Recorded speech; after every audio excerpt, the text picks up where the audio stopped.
Hello అండి, అందరికీ నమస్కారం. Welcome back to our channel మన నేమ్స్ కిచెన్. ఈరోజు వీడియోలో అయితే మంచి గుమగుమలాడే గుత్తి వంకాయ మసాలా కర్రీ ఎలా ప్రిపేర్ చేసుకోవాలో చూపిస్తాను. ఈ కర్రీ వచ్చేసి మనకి రైస్లోకి, రోటీస్లోకి, అలాగే బగారా రైస్లోకి చాలా అంటే చాలా బాగుంటుంది. మనకి వైట్ రైస్లో కూడా చాలా అద్భుతంగా ఉంటుంది. మంచి మసాలా ఫ్లేవర్ తోటి టేస్ట్ అయితే కమ్మగా ఉంటుంది. ఇది ఎలా తయారు చేసుకోవాలేంటో చూద్దాము. దీనికోసం అయితే ఫస్ట్ మనం మసాలా ప్రిపరేషన్ చేసుకోవాలి.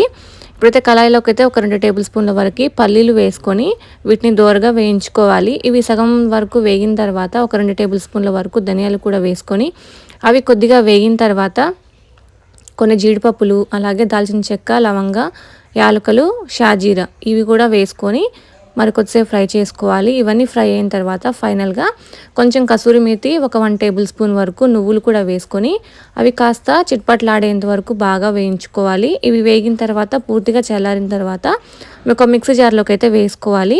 మిక్సీ జార్లోకి వేసుకున్నాక మీ దగ్గర ఉంటే ఎండు కొబ్బరి ముక్కలైనా వేసుకోవచ్చు. నేనైతే పౌడర్ వేస్తున్నాను. ఒక 2 టేబుల్ స్పూన్ల వరకు వేసుకొని ఇందులోకి రుచికి సరిపడినంత, అంటే కూరకి సరిపడినంత కారం, పసుపు, రుచికి సరిపడినంత ఉప్పు కూడా వేసుకొని దీన్ని బాగా మిక్సీ పట్టుకోవాలి. పప్పులన్నీ కూడా మెత్తగా మిక్సీలాగా పౌడర్లాగా అయిపోవాలన్నమాట. ఇలా పౌడర్లాగా అయిపోయిన తర్వాత ఒక చిన్న కప్పుడు ఉల్లిపాయ ముక్కలు వేసుకోవాలి. అలాగే ఒక చిన్న కప్పుడు టమాటా ముక్కలు కూడా వేసుకోండి. టమాటాలు బాగా పండినవి అయితే టేస్ట్ చాలా బాగుంటుంది. అలాగే ఒక 1/2 టీ స్పూన్ వరకు అల్లం వెల్లుల్లి పేస్ట్ కూడా వేసుకొని కొంచెం వాటర్ కూడా పోసుకొని ఇలా మెత్తని పేస్ట్లా ప్రిపేర్ చేసుకొని పక్కన పెట్టుకోండి. సో మనకి కర్రీకి కావాల్సిన మసాలా అయితే ప్రిపేర్ అయిపోయింది. ఇప్పుడైతే ఒక గిన్నెలోకి నీళ్ళు తీసుకొని అందులో కొద్దిగా కళ్ళుప్పు వేసుకొని పక్కన పెట్టుకోండి. ఇప్పుడు ఈ కూరకు కావాల్సినన్ని వంకాయల్ని, గుత్తి వంకాయల్ని ఈ విధంగా చూసి సెలెక్ట్ చేసుకోవాలి. మరీ పెద్దవి కాదు, మరీ చిన్నవి కాకుండా మీడియం సైజు ఉన్న కాయలు అయితే టేస్ట్ చాలా బాగుంటుంది. ఏ కూరకైనా సరే, వేపుడుకైనా, ఇలాంటి మసాలా కర్రీస్కైనా ఇలాంటి కాయల్ని ప్రిఫర్ చేయండి. కాయల్ని అయితే ఈ విధంగా మధ్యగా చీల్చుకొని పురుగులు ఉన్నాయో లేవో చూసుకొని నీట్గా ఉన్న కాయల్ని ఇలా సాల్ట్ వాటర్లోకి వేసేసుకొని అన్నిటిని కూడా ఈ విధంగానే కట్ చేసుకొని సాల్ట్ వాటర్లో వేసుకొని అయితే పక్కన పెట్టుకోండి.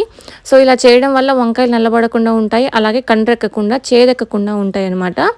ఇలా కట్ చేసి పెట్టుకున్న వంకాయల్ని మరొకసారి సాల్ట్ వాటర్లో నీట్గా కడిగేసుకొని నీళ్ళన్నీ వార్ చేసి పక్కన పెట్టుకున్నాక ఇప్పుడు కళాయిలోకి అయితే ఒక 4 టేబుల్ స్పూన్స్ అంత ఆయిల్ వేసేసుకొని ఆయిల్ హీట్ అయిన తర్వాత అందులోకి గుత్తి వంకాయల్ని, మనం కట్ చేసి పెట్టుకున్న వంకాయలని అయితే ఆయిల్లోకి వేసేసుకొని మీడియం ఫ్లేమ్లో పెట్టేసుకొని వంకాయలని అయితే బాగా ఫ్రై చేసుకోవాలి.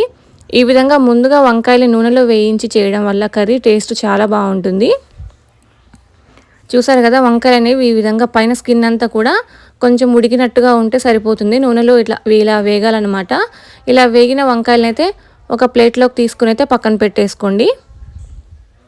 మరి మీరు మూత పెట్టి అటు ఇటు కదిలించి వేగించుకున్నారంటే తొందరగా ఫాస్ట్గా వేగిపోతాయి అన్నమాట. ఇప్పుడు అదే నూనెలోకి అయితే కొన్ని పచ్చిమిర్చి చీలికలు, కొద్దిగా కరివేపాకు కూడా వేసుకొని అవి కొద్దిగా వేగించుకోవాలి. ఇలా వేగిన తర్వాత ఇందులోకి మనం ముందుగా ప్రిపేర్ చేసి పెట్టుకున్న ఈ మసాలా పేస్ట్ని అయితే ఈ ఆయిల్లో వేసేసుకొని పచ్చివాసన పోయిందాకా 5 నిమిషాల పాటు వేయించుకోవాలి. ఇందులోకి ఉల్లిపాయలు, టమాటా ముక్కలు పచ్చివే కాబట్టి పచ్చివాసన పోయేంత వరకు వేగించుకోవాలి. ఒక 5 నిమిషాల పాటు ఇలా వేగించుకున్న తర్వాత మీకు కొంచెం నూనె పైకి తేలినట్టుగా కనిపిస్తుంది. అప్పటి వరకు బాగా కలుపుకోవాలి. ఇలా వేగిన తర్వాత ఇందులోకి అయితే మనం గ్రైండ్ చేసి పెట్టుకున్న మిక్సీ జార్లోకి కొద్దిగా నీళ్లు పోసి అటు ఇటు కదిలించి ఇందులోకి కూరకు సరిపడిన వాటర్ కూడా పోసుకొని ఇందులో పోసేసుకోండి. ఇలా పోసుకున్న తర్వాత ఈ వాటర్లోకి, ఈ మసాలా మిశ్రమంలోకి వేగించి పెట్టుకున్న వంకాయలని కూడా వేసేసుకొని మనకి మసాలాలతో పాటే ఈ వంకాయలు కూడా బాగా ఉడకాలన్నమాట. కాబట్టి నీళ్లు మరగక ముందునే ఈ వంకాయలను వేసేసుకొని ఆ మసాలా పేస్ట్తో పాటు వంకాయలు ఉడికిచ్చారంటే వంకాయకి మసాలా ఫ్లేవర్ అనేది బాగా పట్టి చక్కగా టేస్ట్గా ఉంటుందన్నమాట కర్రీ అనేది. ఈ విధంగా నూనె పైకి తేలేంత వరకు ఉడికించుకోవాలి.